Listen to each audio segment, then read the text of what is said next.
Marcus Sterling stood in his penthouse office, overlooking the city skyline as he sealed the wedding invitation with a twisted smile. The cream-colored envelope bore the name, Dr. Amelia Carter, in elegant calligraphy, his ex-wife's maiden name, which she'd reclaimed after their bitter divorce 3 years ago. He'd spent months planning this moment, this perfect opportunity for revenge. Amelia had walked away with half of everything he'd built, claiming emotional abuse and manipulation in their divorce proceedings. Now, as he prepared to marry Victoria, a young blonde socialite 20 years his junior, he wanted Amelia to witness his supposed happiness and success. The invitation was deliberately ostentatious, gold-embossed lettering announcing his wedding at the most exclusive country club in the state. Marcus had specifically requested that Amelia be seated at the front, where everyone could see her reaction to his new life. He imagined her sitting alone, probably still struggling financially despite the divorce settlement, watching him marry someone younger and more beautiful. The thought filled him with vindictive satisfaction. He'd planned every detail to maximize her humiliation: the lavish ceremony, the expensive venue, the guest list full of their former mutual friends who had chosen sides during the divorce. Marcus had convinced himself that this gesture would finally give him closure, that seeing Amelia's pain would somehow validate his wounded ego. He'd never forgiven her for leaving him, for standing up to his controlling behavior, for refusing to be the submissive wife he'd expected. In his mind, she was the villain of their story, the ungrateful woman who destroyed their marriage and taken his money. He'd spent 3 years nursing his resentment, building up this moment as his ultimate victory. As he dropped the invitation in the mail, Marcus felt a surge of anticipation. Soon, Amelia would receive his little gift, and she'd have to decide whether to attend and face public humiliation or stay away and let everyone know she was too ashamed to show her face. 2 weeks later, Marcus's assistant handed him a small envelope with his morning coffee. His heart raced as he recognized Amelia's handwriting, neat, confident strokes that hadn't changed since their college days. He'd expected her to decline, to slink away in shame, but here was her response. With trembling fingers, he opened the elegant reply card. Dr. Amelia Carter accepts with pleasure and looks forward to celebrating this joyous occasion. The simple words hit him like a punch to the gut.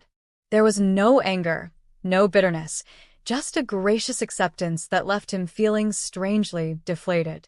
Marcus had prepared for various scenarios: tears, angry phone calls, even a complete breakdown, but not this calm acceptance. He tried to convince himself that she was simply putting on a brave face, that underneath, she was probably devastated.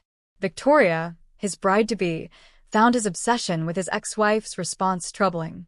"Why do you care so much what she thinks?" she asked during their wedding planning session. Marcus brushed off her concerns, but privately, he was consumed with curiosity about Amelia's reaction. He began making subtle inquiries through mutual acquaintances, trying to gather intelligence about his ex-wife's current situation. What he learned confused him even more. Amelia had apparently been traveling frequently, was involved in some kind of charitable work, and seemed genuinely happy. One friend mentioned seeing her at a gala, looking absolutely radiant and accompanied by an attractive, well-dressed man. This information only fueled Marcus's desire to prove his superiority at the wedding. He convinced himself that whatever success Amelia seemed to be having was probably an illusion, that she was struggling more than she let on. As the wedding day approached, Marcus found himself thinking about Amelia more than about Victoria. He obsessed over what she might wear, how she might react, whether she would break down in front of everyone. He'd crafted this elaborate revenge fantasy, but her calm acceptance had thrown him off balance. Still, he pressed forward with his plans, convinced that when the moment came, he would finally have his victory over the woman who had dared to leave him. The morning of the wedding dawned crisp and clear, with golden sunlight streaming through the stained-glass windows of St. Bartholomew's Cathedral. Marcus stood before his bedroom mirror, adjusting his platinum cufflinks for the 3rd time. His reflection showed a successful 45-year-old man in an impeccably tailored tuxedo, but his eyes betrayed a nervousness he couldn't quite shake. Today was supposed to be his triumph, the day he proved to Amelia and to himself that he had moved on to bigger and better things. Victoria bustled around their shared penthouse, directing an army of stylists, photographers, and wedding coordinators. At 25, she was undeniably beautiful, with a kind of polished perfection that came from expensive treatments and careful maintenance. Yet as Marcus watched her, he felt a strange emptiness. Their relationship had been built on mutual convenience. She wanted security and status. He wanted a trophy wife who would make Amelia jealous. Love had never really entered the equation, though neither of them acknowledged this truth openly. The guest list read like a who's who of the city's elite: business associates, social climbers, and carefully selected friends who would serve as witnesses to his success. Marcus had spared no expense: imported flowers, a renowned symphony quartet, champagne that cost more per bottle than most people's monthly salary. Every detail had been chosen to demonstrate his wealth and status, to show Amelia exactly what she had walked away from. But as the morning progressed, Marcus found his thoughts drifting to their early days together. He remembered meeting Amelia in graduate school, how her intelligence and ambition had initially attracted him. She'd been studying medicine while he pursued his MBA, both of them driven and determined to build successful careers. In those days, he genuinely admired her strength and independence. It was only later, after they'd married and his business had taken off, that he'd begun to resent those very qualities that had first drawn him to her. The irony wasn't lost on him that he was about to marry someone who was everything Amelia had refused to become: dependent, decorative, and willing to subordinate her own dreams to his ego. As his best man arrived to help with final preparations, Marcus pushed these uncomfortable thoughts aside. Today was about vindication, about proving that leaving him had been Amelia's greatest mistake. The cathedral filled steadily with guests, their designer outfits and expensive jewelry creating a sea of understated luxury. Marcus positioned himself where he could observe the arriving guests while maintaining the pretense of greeting well-wishers. His heart pounded as he scanned each face, waiting for the moment when Amelia would walk through those heavy oak doors. He'd imagined this scene countless times: her arrival in some outdated dress, looking diminished and defeated, a stark contrast to the opulence surrounding her. Victoria glided through the crowd in her custom Vera Wang gown, accepting congratulations and posing for photographers. She was in her element, every inch the radiant bride, but Marcus barely noticed. His attention was focused entirely on the entrance, his anticipation building with each passing minute. Some of their old mutual friends had arrived, people who had known both him and Amelia during their marriage. He watched their faces carefully, wondering what they truly thought about this day, whether they saw through his elaborate performance. The ceremony was scheduled to begin in 20 minutes, and still no sign of Amelia. Marcus began to wonder if she had changed her mind, if his invitation had finally revealed itself as the cruel joke it was meant to be. Part of him almost hoped she wouldn't show. The uncertainty was becoming unbearable. He'd built this entire day around her presence, around the moment when she would have to witness his happiness and success. Without her there to see it, the victory would feel hollow. Then, just as he was beginning to think she wouldn't come, the massive doors at the back of the cathedral opened one final time. Conversations hushed and heads turned as an elegant figure appeared in the doorway, silhouetted against the bright sunlight streaming in from outside. Marcus's breath caught in his throat as he realized who it was, though something was different about her. Something that made his carefully constructed plans suddenly seem very small and petty. The woman in the doorway paused for a moment, surveying the scene before her with calm confidence. Even from a distance, Marcus could see that this wasn't the broken, diminished version of his ex-wife he'd expected. This was someone else entirely, someone who had not just survived their divorce, but had somehow transformed herself into something remarkable. As she began to walk down the aisle toward her seat, Marcus felt his world shift in ways he hadn't anticipated. Amelia moved through the cathedral with a grace and confidence that commanded attention without demanding it. She wore an elegant navy silk dress that was both sophisticated and understated, expensive but not flashy, beautiful but not attention-seeking.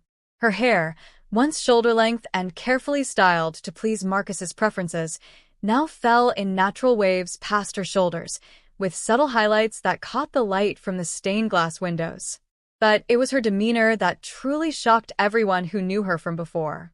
Gone was the tense, carefully controlled woman who had walked on eggshells during her marriage to Marcus. In her place was someone who moved with quiet authority, her smile genuine and warm as she nodded to familiar faces in the crowd. She had lost weight, but in a healthy way that spoke of an active lifestyle rather than stress or unhappiness. Her skin glowed with the kind of radiance that comes from inner peace and regular exercise, and there was a lightness in her step that suggested freedom rather than defeat. As she made her way to her assigned seat in the front row, Marcus's cruel attempt to put her on display, Amelia seemed completely unfazed by the positioning.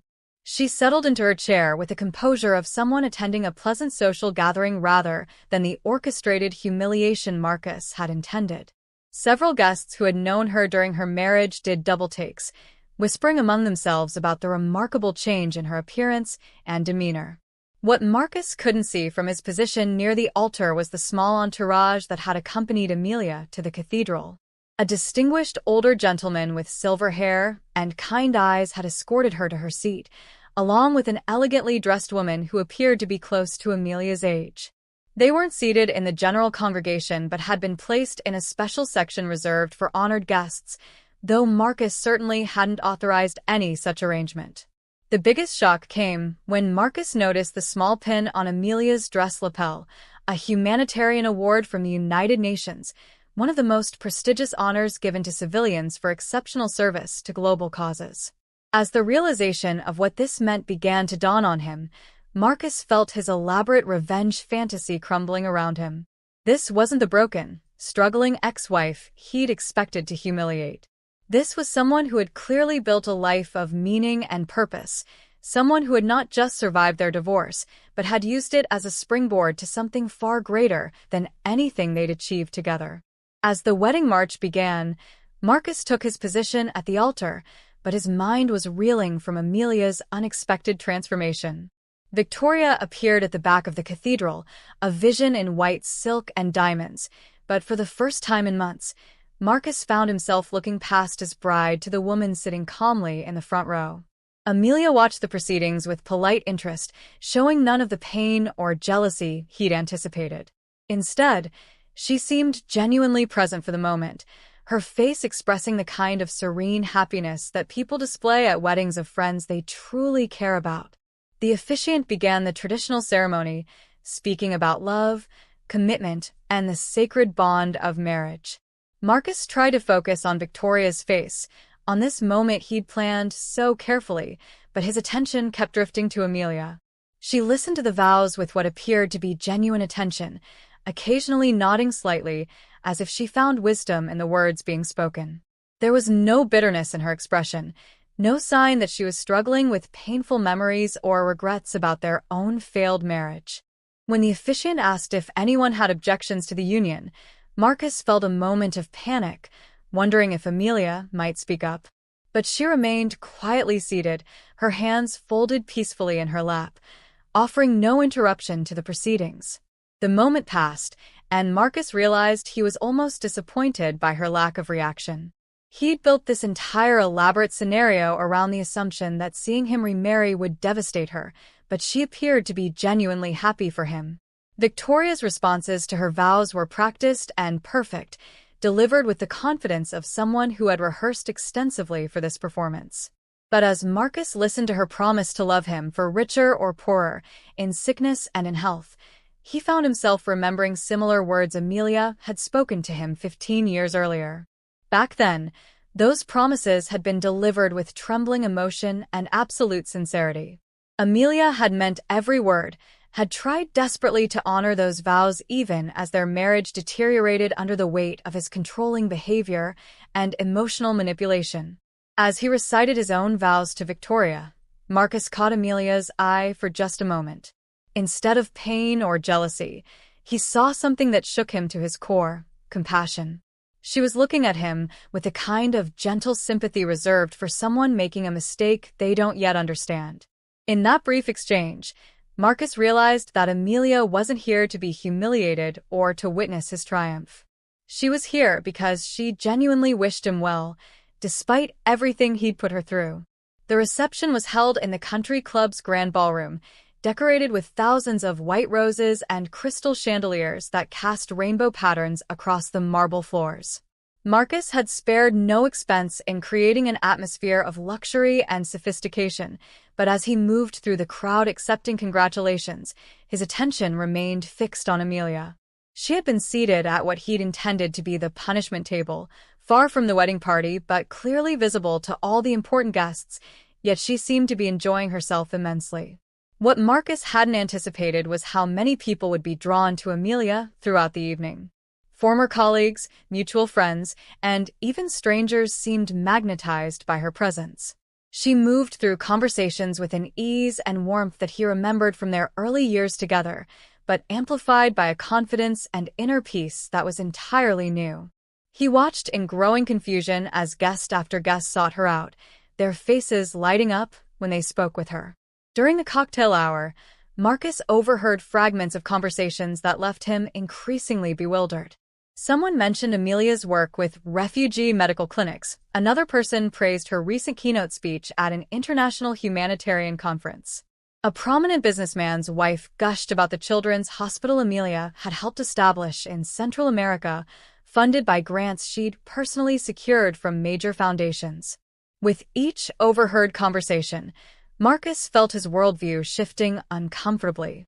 The most shocking revelation came when he noticed the distinguished gentleman who had accompanied Amelia being introduced to other guests as Dr. James Richardson, Director of Global Health Initiatives for the World Health Organization. This wasn't some casual date Amelia had brought to make herself feel better about attending her ex-husband's wedding.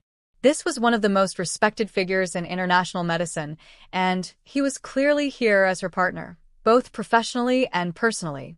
When the dinner service began, Marcus found himself seated at the head table with Victoria and their wedding party, but his view gave him a perfect vantage point to observe Amelia's table. Instead of the awkward isolation he'd orchestrated, her section had become an animated center of conversation. Dr. Richardson was sharing stories that had the entire table laughing, while Amelia listened with the kind of genuine engagement that Marcus suddenly realized he'd never seen during their marriage. She looked truly happy, not the carefully maintained facade of contentment she'd worn during their final years together, but the deep, authentic happiness that comes from living a life aligned with one's values and purpose. As dinner concluded and the evening moved into the traditional toasts, Marcus felt a growing sense of unease. The best man's speech was perfectly rehearsed, full of jokes about commitment and references to Victoria's beauty, but it felt hollow compared to the genuine joy radiating from Amelia's table. When Victoria's maid of honor spoke about their friendship and the bride's happiness, Marcus found himself comparing it to the authentic relationships he could see Amelia had cultivated with the people around her. Then came the moment that would forever change how Marcus understood his own life. The master of ceremonies announced a special toast from a dear friend of the groom who has known him longer than anyone else present. Marcus felt his blood run cold as Amelia rose gracefully from her seat, a champagne flute in her hand and that same serene smile on her face. The room fell into an expectant hush. Everyone knew their history, and the potential for drama was palpable. But as Amelia began to speak, her words carried no trace of bitterness or revenge. Instead, she offered a thoughtful reflection on growth, change, and the importance of learning from our past to build a better future. She spoke about the years she and Marcus had shared, acknowledging both the good times and the lessons learned from the difficult ones. Her voice was steady and warm as she wished him genuine happiness in his new marriage, expressing hope that he and Victoria would find the kind of partnership that brings out the best in both people. What devastated Marcus wasn't anger or cruelty in her words, it was the complete absence of any need for vindication or revenge. Amelia spoke as someone who had genuinely moved beyond their shared past, who had found peace not through forgetting their history, but through transforming it into wisdom. She raised her glass to toast new beginnings, second chances, and the courage to become the people we're truly meant to be. The room erupted in applause, but Marcus barely heard it. He stared at his ex-wife as she gracefully resumed her seat, accepting congratulations from nearby guests who were clearly moved by her generosity of spirit. In that moment, Marcus realized that his elaborate revenge plot had backfired completely. Instead of humiliating Amelia, he had inadvertently provided her with a platform to demonstrate the remarkable person she had become. And instead of feeling victorious, he felt smaller than he had ever felt in his life. The band struck up the first dance, and Marcus took Victoria in his arms for what should have been the highlight of his wedding day. They moved across the floor in perfect synchronization. They had practiced this moment extensively with a professional choreographer, but as they danced, Marcus found himself thinking about the last time he had danced with Amelia. It had been at a charity gala 2 years before their divorce, and even then, he had felt the distance between them, the careful way she had moved in his arms, as if walking on glass. As other couples joined them on the dance floor, Marcus watched Dr. Richardson extend his hand to Amelia. The way she accepted his invitation was nothing like the cautious compliance Marcus remembered from their marriage. She moved into Richardson's arms with trust and joy, and as they began to dance, Marcus could see the easy communication between them. The way Richardson anticipated her movements, how naturally Amelia responded to his lead, the genuine laughter they shared over some private joke. Watching them dance together, Marcus began to understand something that had been invisible to him during their marriage. Amelia wasn't naturally submissive or careful. She had become those things in response to his behavior. The confident, radiant woman he was watching now wasn't someone new. This was who Amelia had always been underneath, before years of his criticism and control had taught her to hide her true self. The realization hit him like a physical blow. He had systematically destroyed the very qualities that had made him fall in love with her in the first place. Victoria noticed his distraction and tightened her grip on his hand. "You're not even here," she whispered, her smile never wavering for the benefit of their watching guests. "This is supposed to be our day." Marcus tried to refocus on his new bride, but the comparison was unavoidable. Victoria was performing the role of the perfect wife, but there was no genuine connection between them, no real partnership. She was giving him exactly what he thought he wanted: beauty, compliance, status. But watching Amelia's authentic happiness made his own relationship feel like a hollow imitation of real love. As the dance ended and couples began to leave the floor, Marcus found himself face to face with the truth he'd been avoiding for 3 years. He hadn't invited Amelia to his wedding to humiliate her. He'd invited her because he still needed her validation, still wanted her to care about his choices.